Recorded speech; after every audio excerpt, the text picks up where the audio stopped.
নমস্কাৰ আপোনালোক সকলোকে পুনৰবাৰ স্বাগতম জনাইছো মই মজিদ বন্ধুসকল পলকতে চামক আজি সন্ধিয়াৰ 7টা গুৰুত্বপূৰ্ণ খবৰ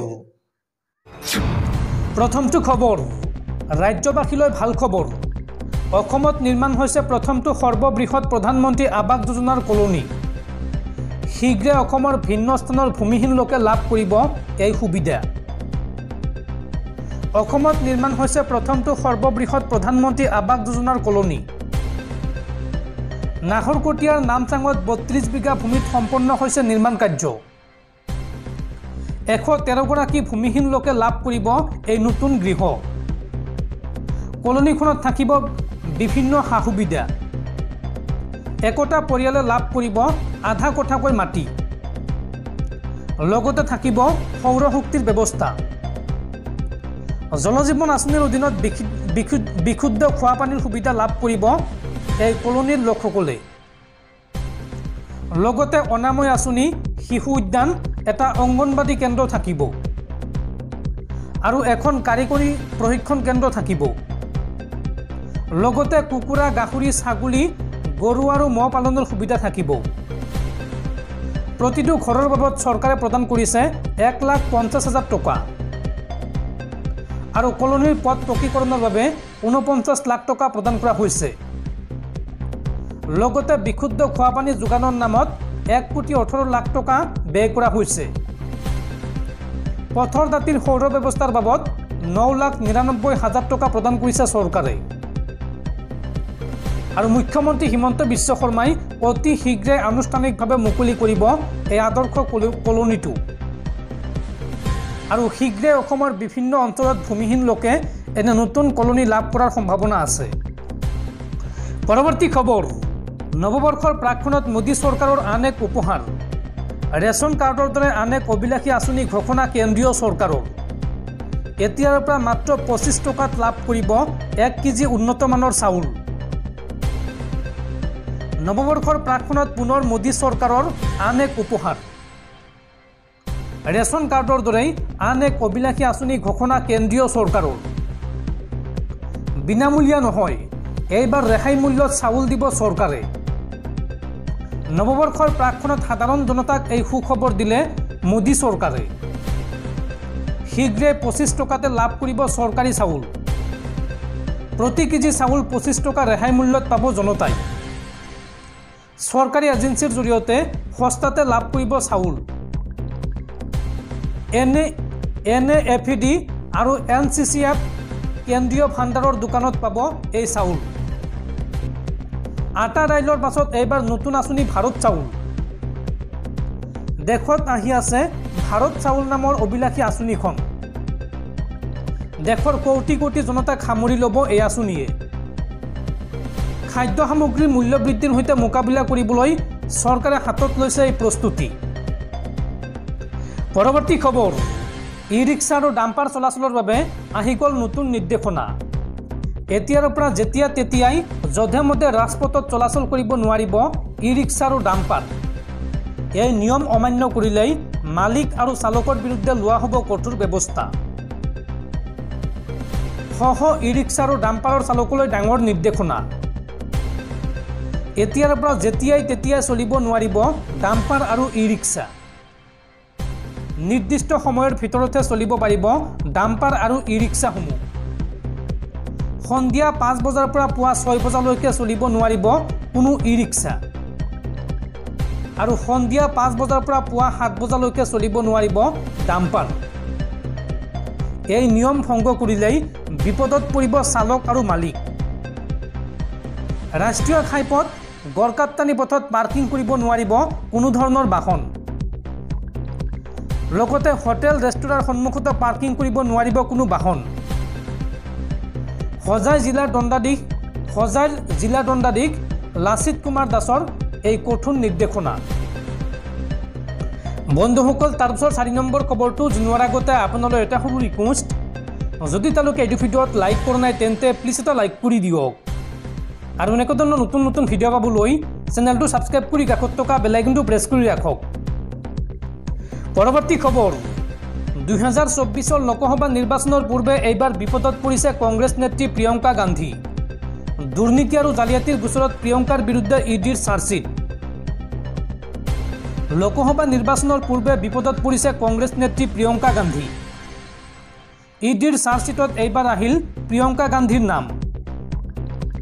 2019 নিৰ্বাচনৰ পূৰ্বে ইডিৰ জেৰাৰ সন্মুখীন হৈছিল প্ৰিয়ংকাৰ স্বামী। ৰবাৰ্ট বাদ্ৰাক 6 ঘণ্টা ধৰি জেৰা কৰিছিল ইডিয়ে। আৰু 5 বছৰৰ পিছত নিৰ্বাচনৰ আগে ইডিৰ চাৰ্জশ্বিটত এইবাৰ প্ৰিয়ংকাৰ নাম। বেআইনী আৰ্থিক লেনদেন আৰু বেনামী সম্পত্তি ক্ৰয়ৰ অভিযোগ উত্থাপন হৈছে প্ৰিয়ংকাৰ বিৰুদ্ধে। আৰু প্ৰিয়ংকা গান্ধীক ইডিৰ চাৰ্জশ্বিটত অভিযুক্ত হিচাপে উল্লেখ কৰা হৈছে। 2 দিন পূৰ্বে গোচৰটোৰ চাৰ্জশ্বিটত ৰবাৰ্ট বাদ্ৰাৰ নাম উল্লেখ কৰা হৈছিল। হাৰিয়ানাৰ ফৰিদাবাদৰ 40 একৰ মাটি কিনা বেচাক লৈ জালিয়াতিৰ অভিযোগ উত্থাপন হৈছে। 2006ত ৰিয়েল ইষ্টেট এজেণ্টৰ পৰা মাটিখিনি কিনি 2010 চনত বিক্ৰী কৰিছিল। এই মাটি কিনা বেচাত জালিয়াতিৰ অভিযোগত ৰুজু হৈছিল গোচৰ। বেআইনী আৰ্থিক লেনদেনত নাম সাঙুৰ খাইছে অস্ত্ৰ ব্যৱসায়ী সঞ্জয় ভাণ্ডাৰীৰ। আৰু পলাতক সঞ্জয় এই বেআইনী ধনেৰে 2009ত লণ্ডনত কিনিছিল মাটি। সঞ্জয়ৰ সৈতে মিলি লণ্ডনত ৰবাৰ্টৰ বেনামী সম্পত্তি ক্ৰয়ৰ অভিযোগ উত্থাপন হৈছে। পৰৱৰ্তী খবৰ, এমফিল কোনো স্বীকৃতিপ্ৰাপ্ত ডিগ্ৰী নহয়। বহু বিশ্ববিদ্যালয়ত কোৰ্ছ অফাৰৰ মাজতে এই কথা স্পষ্ট কৰি দিলে ইউজিচিয়ে। এমফিল সন্দৰ্ভত স্থিতি স্পষ্ট কৰি ইউজিচিয়ে ছাত্ৰ ছাত্ৰীৰ উদ্দেশ্যে জাননী জাৰি কৰিছে। বুধবাৰে ছাত্ৰ ছাত্ৰীসকলক কাৰ্যকৰীভাৱে সতৰ্ক কৰি দিয়া এক জাননীৰ জৰিয়তে বিশ্ববিদ্যালয়সমূহলৈ ইউজিচিয়ে এই জাননী জাৰি কৰিছে। উল্লেখযোগ্য যে বহু বিশ্ববিদ্যালয়ে এমফিল পাঠ্যক্ৰম প্ৰদান কৰিবলৈ আৰম্ভ কৰিছে।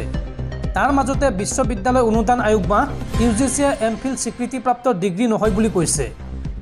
ইয়াৰ পূৰ্বে ইউজিচিয়ে এমফিল পাঠ্যক্ৰম বাতিল বুলি ঘোষণা কৰিছিল। ইয়াৰ পূৰ্বে ইউজিচিয়ে এই এমফিল পাঠ্যক্ৰম প্ৰদান কৰা সকলো বিশ্ববিদ্যালয় আৰু উচ্চ শিক্ষানুষ্ঠানক বন্ধ কৰিবলৈ কৈছিল। ইউজিচিয়ে লগতে কয় যে সকলো বিশ্ববিদ্যালয় আৰু উচ্চ শিক্ষানুষ্ঠানৰ এমফিল পাঠ্যক্ৰম এতিয়া বৈধ নহয়। বৰ্তমানৰ জাননীখনে এই পাঠ্যক্ৰম বন্ধ কৰাৰ বাবেও তাৎক্ষণিক ব্যৱস্থা গ্ৰহণৰ নিৰ্দেশ দিছে।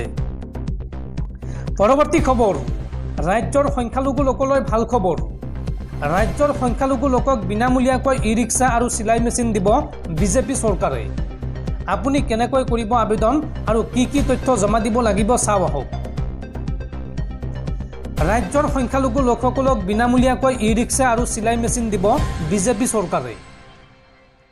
বছৰি 3 লাখ টকাতকৈ কম উপাৰ্জন কৰা লোকসকললৈ বিনামূলীয়া ই-ৰিক্সা আৰু চিলাই মেচিন দিব। ই-ৰিক্সা আৰু চিলাই মেচিনৰ লগতে পেপাৰ প্লেট তৈয়াৰ কৰা মেচিনো দিব চৰকাৰে। ৰাজ্যৰ ধৰ্মীয় সংখ্যালঘু ৰাইজে বিনামূলীয়াকৈ পাব ই-ৰিক্সা আৰু চিলাই মেচিন। মুছলমান, শিখ, খ্ৰীষ্টান, বৌদ্ধ, জৈন, পাৰ্চী সম্প্ৰদায়ৰ লোকসকলে পাব এই সুবিধা। সংখ্যালঘু দুখীয়া শ্ৰেণীৰ বাবে অসম সংখ্যালঘু উন্নয়ন বৰ্ডৰ বৃহৎ আঁচনি। ধৰ্মীয় সংখ্যালঘুৰ বাবে ই-ৰিক্সাৰ 80% ধন খৰচ কৰিব চৰকাৰে আৰু 20% খৰচ বহন কৰিব লাগিব আবেদনকাৰীয়ে। চিলাই মেচিন আৰু পেপাৰ প্লেট বনোৱা মেচিন সম্পূৰ্ণ বিনামূলীয়াকৈ দিব চৰকাৰে। আজিয়ে আপোনালোকে অনলাইন যোগে প্ৰপত্ৰ জমা কৰি ধৰ্মীয় সংখ্যালঘু লোকসকলে আবেদন কৰক। 17 জানুৱাৰীৰ ভিতৰত amdb.assam.gov.in এই ৱেবছাইটৰ জৰিয়তে আবেদন কৰক আৰু আবেদনকাৰীসকলৰ নিম্নতম শিক্ষাগত অৰ্হতা 5ম শ্ৰেণী উত্তীৰ্ণ হ'ব লাগিব। পৰৱৰ্তী খবৰ, ৰাজ্য কঁপাই যোৱা APSC কেলেংকাৰীক লৈ ডাঙৰ খবৰ। পুনৰ আন এগৰাকী ৰাজপত্ৰিত বিষয়ালৈ SITৰ চমন। এইবাৰ SP অনলজ্যোতি দাসলৈ SITৰ চমন। অসম লোকসেৱা আয়োগৰ নিযুক্তি কেলেংকাৰী সন্দৰ্ভত বিশেষ তদন্তকাৰী গোটৰ তদন্ত প্ৰক্ৰিয়া অব্যাহত আছে। শেহতীয়াকৈ এই তদন্তকাৰী গোটে পুনৰ আন এজন APS বিষয়াক CIDৰ কাৰ্যালয়ত হাজিৰ হ'বলৈ নিৰ্দেশ প্ৰদান কৰিছে। এইগৰাকী APS বিষয়া হৈছে অনলজ্যোতি দাস। APS অনলজ্যোতি দাস 5 জানুৱাৰীত CIDৰ কাৰ্যালয়ত SITৰ সন্মুখত হাজিৰ হ'ব লাগিব। ডিমা হাছাৰ অতিৰিক্ত আৰক্ষী অধীক্ষক হিচাপে কৰ্মৰত অনলজ্যোতিক ইতিমধ্যে নিলম্বন কৰা হৈছে। পৰৱৰ্তী খবৰ দেশত পুনৰ দ্ৰুতগতিত বৃদ্ধি পাইছে কৰোনাৰ সংক্ৰমণ বিগত 24 ঘণ্টাত দেশত পুনৰ কৰোনাত আক্ৰান্ত হৈ 6জনকৈ লোকৰ মৃত্যু হৈছে চাৱাহক কোভিডৰ শেহতীয়া তথ্য দেশত পুনৰ দ্ৰুতগতিত বৃদ্ধি পাইছে কোভিড সংক্ৰমণ বিগত 24 ঘণ্টাত 6জনকৈ লোকৰ মৃত্যু হৈছে কৰোনাত আক্ৰান্ত হৈ মহাৰাষ্ট্ৰত মৃত্যু ঘটিছে 2জনকৈ কোভিড আক্ৰান্তৰ দিল্লী কেৰালা কৰ্ণাটক পশ্চিমবংগত এজনকৈ ৰোগীৰ মৃত্যু হৈছে আৰু কোভিডত নতুনকৈ আক্ৰান্ত হৈছে 692 জন লোক সম্প্ৰতি দেশত 4097 জন হৈছে সক্ৰিয় ৰোগীৰ সংখ্যা